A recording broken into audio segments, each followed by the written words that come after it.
제가 수민이를 처음 만났을 때는 수민이가 15살이 되던 해였던 것 같아요. 근데 그 친구를 처음 봤을 때 첫인상은 얼굴에는 조금 하얗고 여드름이 조금 나 있었고요. 그리고 여느 사춘기 소년들처럼 말을 툭툭 내던지는 학생이었어요.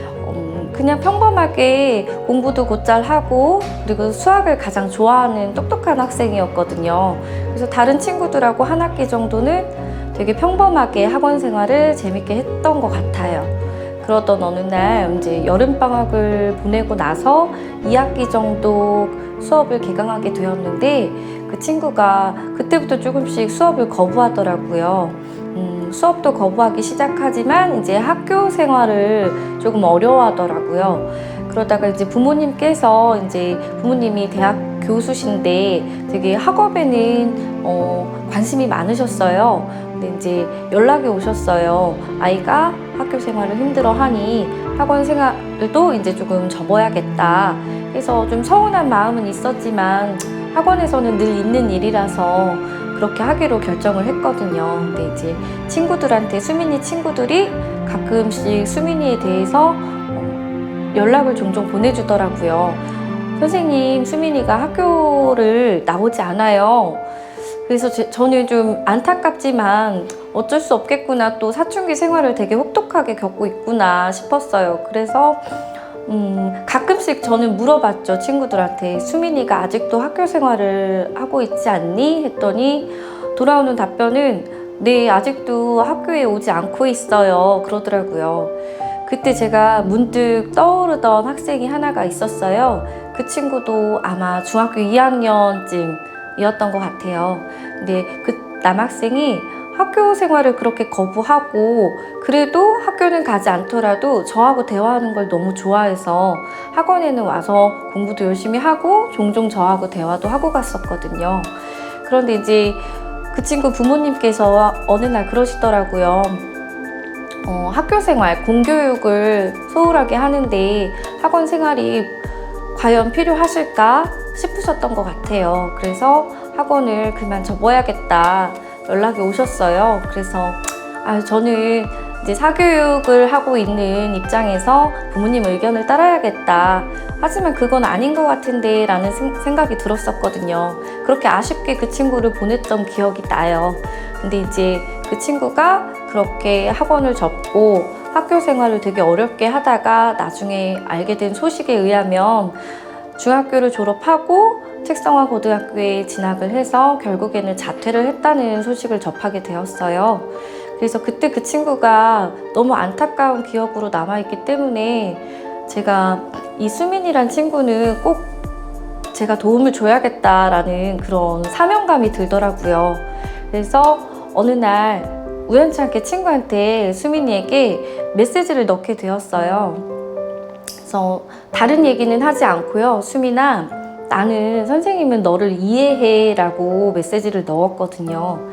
그랬더니 수민이가 돌아오는 답변이 선생님은 정말로 저를 이해하나요? 이해할 수 있겠어요?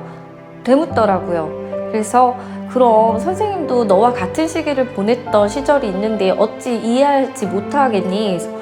학원으로 돌아오렴 제가 했거든요. 그랬더니 수민이가 그렇게 한 일주일 정도 지났나? 부모님한테서 연락이 온 거예요. 다시 학생이 학원을 다니고 싶어 하니 수강 신청을 해주십시오 하시더라고요. 그래서 저는 너무 흔쾌히 아이를 받았어요. 받고 매일매일 아이에게 얘기해주고 학교를 가지 않더라도 학원에 와서라도 선생님하고 얘기하고 공부하자. 그래서 학교에는 가지 않더라도 학원에 일찍 나오더라고요. 그래서 저는 약속을 하기로 했어요. 수민아, 이제 학교를 조금씩 다녀보는 건 어떻겠니? 그래서 약속을 하고 매일매일 학교를 갔는지 체크도 하고 그렇게 보냈던 것 같아요. 그랬더니 수민이가 학교를 잘 나가더라고요. 학교 내에서 즐거운 것들이 많으니까 배워와라. 단 학업은 너가 할 수 있는 만큼만 노력을 해라. 그래서 학교에서 공교육에서 이루어지지 못한 것들을 저는 가르치기 시작했어요. 학원에 오면 그동안 놓친 공부도 더 가르쳐주고 학교 생활이 힘들면 제가 들어주고 그렇게 엄마하고 저하고 수민이하고 그 중학교 생활 2년을 매우 울어가면서 새벽같이 엄마랑 통화하면서 힘들게 보냈던 것 같아요. 그래서 출석이 많지 못했던 그 친구는 결국에 인문계 고등학교는 진학을 할 수가 없었어요. 비록 학교에 다시 돌아오게 돼서 학교 생활을 열심히 하게 됐지만 이제 특성화 고등학교에 진학을 하게 된 후부터도 또다시 그 아이는 방황하게 되었어요. 아무래도 중학교 시절에 영재라는 소리까지 들을 정도로 똑똑했던 아이가 잠깐의 방황 때문에 특성화 고등학교에 진학을 하게 되니까 그때의 상실감이 컸던 모양이에요. 그래서 특성화 고등학교 친구들과 어울리는 것, 그리고 학교 가서 수업을 진행하는 것 또다시 힘들어지더라고요. 그래서 엄마하고 수민이하고 저하고 또다시 계획을 짜기 시작했습니다. 제가 그래서 수민이를 위해서 특성화 고등학교 수학 레벨은 많이 쉽거든요. 그래서 제가 그거에 대해서 맞춰서 문제도 진행하고, 제가 전공하지 못했던 교과목도 수업으로 진행을 해주고, 그리고 제가 태어나서 한 번도 공부해보지 못했던 회계 과목 공부도 하면서요, 그 친구에게 시험 문제도 내주고 그렇게 수업을 진행했어요. 그랬더니 아이가 조금 힘들어는 하지만 저에게 고민도 털어놓으면서 그렇게 저렇게 시험 공부도 하고 해서 반에서 2등까지 했었어요.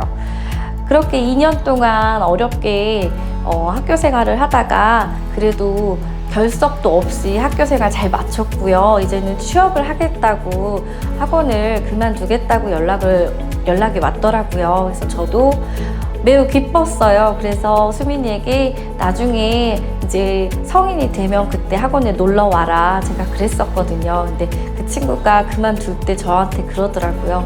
선생님, 저 성인 되면 찾아오면 술 한잔 같이 해요, 이러더라고요. 그래서 저는 너무 기뻐가지고, 그래, 그때 오면 선생님이 맛있는 거 사줄 테니까 같이 술 한잔 하면서 어렸을 때 너가 어땠는지 우리 추억을 곱씹어 보자 그랬던, 그렇게 기분 좋게 보냈던 기억이 나요.